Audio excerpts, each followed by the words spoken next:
Mysore palace ಅಲ್ಲಿ 750 KG ಚಿನ್ನದ ಅಂಬಾರಿ ನೋಡಕ್ ಸಿಗುತ್ತೆ. ಆದ್ರೆ ನೀವ್ ಯಾವತ್ತಾದ್ರೂ ಡಿಸಿ ಆಫೀಸ್ ಎದುರುಗಡೆ ಇರೋ ಪ್ಯಾಲೇಸ್ ಅಲ್ಲಿ ಚಿನ್ನದಂತಹ ಮೊಟ್ಟೆಲ್ ಮಾಡೋ ಎಗ್ ಪಾಪಡ್ ಸಿಗುತ್ತೆ, ತಿಂದಿದ್ದೀರಾ? ನಾನು ನಿಮ್ಮ ಓನೋವೇರ್ ವೀಟ್ ನ ಆಶಿಕ್ ಮಾತಾಡ್ತಾ ಇರೋದು. ಈ ಜಾಗದ ಹೆಸರು ಎಗ್ ಪ್ಯಾಲೇಸ್ ಅಂತ.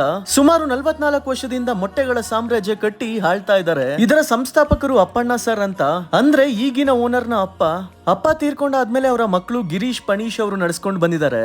ಅಪ್ಪ ಏನೋ ಪ್ರಾರಂಭ ಮಾಡಿದ್ರು, ನೀವ್ ಯಾಕೆ ಅದೇ ವ್ಯವಹಾರಕ್ಕೆ ಕಾಲಿಟ್ರಿ ಅಂತ ಕೇಳಿದಾಗ ಗಿರೀಶ್ ಅವ್ರು ಹೇಳಿದ್ರು, ಅಪ್ಪ ಇದೇ ಜಾಗದಲ್ಲಿ ಸಾವಿರಾರು ಜನಗಳನ್ನ ಸಂಪಾದನೆ ಮಾಡಿದ್ದಾರೆ, ಅವ್ರಿಗೋಸ್ಕರ ಆದ್ರೂ ನಡೆಸಬೇಕು ಅಂದ್ರು. ತಂದೆಗೆ ತಕ್ಕ ಮಗ ಅನ್ಕೊಂಡೆ. ಇಲ್ಲಿ ಸಿಗುವ ಎಗ್ ಪಾಪಡ್ ಬಾರಿ ಫೇಮಸ್. ಮಾಡುವ ವಿಧಾನ ನೋಡ್ತಾ ಇದ್ರೇನೆ ಬಾಯಲ್ಲಿ ನೀರ್ ಬರ್ತಾ ಇತ್ತು. ಮೊದಲನೇದಾಗಿ ಆಮ್ಲೆಟ್ ತರ ಮಾಡ್ಕೊಂಡು ಅದ್ರ ಮೇಲೆ ಬ್ರೆಡ್ ಮತ್ತೆ ಎಗ್ ಬುರ್ಜಿ ಮಾಡ್ಕೋತಾರೆ. ತದನಂತರ ಬಟರ್ ಎಗ್ ಗ್ರೇವಿ ಮೇಲೆ ಹಾಕೊಡ್ತಾರೆ. ಸಖತ್ತಾಗಿತ್ತು ಕಣ್ರಿ. ಜೊತೆಗೆ egg pizza, boiled egg masala, egg chilli, ಸಾಕಷ್ಟು ಎಗ್ ವೆರೈಟಿಗಳು ಮೈಸೂರಿನ ಜನತೆಗೆ ಅಡಿಕ್ಟ್ ಮಾಡ್ಬಿಟ್ಟಿದ್ದಾರೆ.